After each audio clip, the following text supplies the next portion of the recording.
జంతర్ మంతర్ దగ్గర 42% BC reservation కోసం పెద్ద ఎత్తున పోరాటం చేస్తున్నాం. అదే మన ఆరాటం. ఇది రెండోసారి మళ్ళీ పోరాటం చేస్తున్నాం. భారతదేశంలో అత్యధిక జనాభా దాంట్లో అత్యధికంగా ఉన్నది మన బీసీ బిడ్డలే. అలాంటి బీసీ బిడ్డలు ఇవాళ నడి రోడ్డు మీదకి వచ్చి మా 42% బీసీ రిజర్వేషన్ చెయ్యండి అని మోడీ గారిని అడుగుతున్నారు.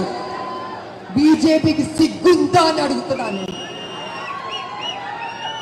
బీసీ బిడ్డలంటే అడుక్కోవాలా? ఇవ్వరా? న్యాయం చేయరా? అంటే మా శ్రమని దోచుకుంటారు, మా ఓట్లు గుంజుకుంటారు. కానీ పార్లమెంట్ లో బీసీ బిల్లు పెట్టి పాస్ చేయమంటే వెనకడుగు వేస్తారు. అయినా మేము విడిచిపెట్టాం.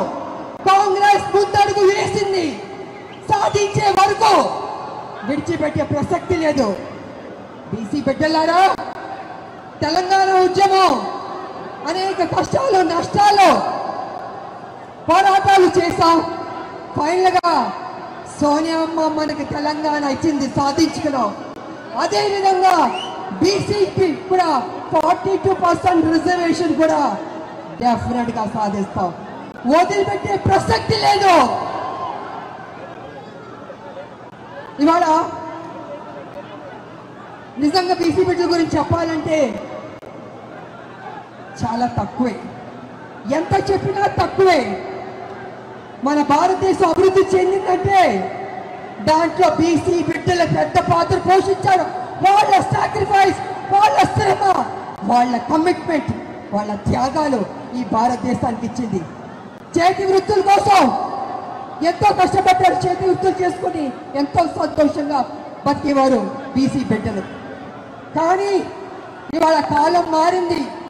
యంత్రాంగం కాలం మారింది. మిషన్లు వచ్చేస్తున్నాయి, రోబోలు వచ్చేసింది.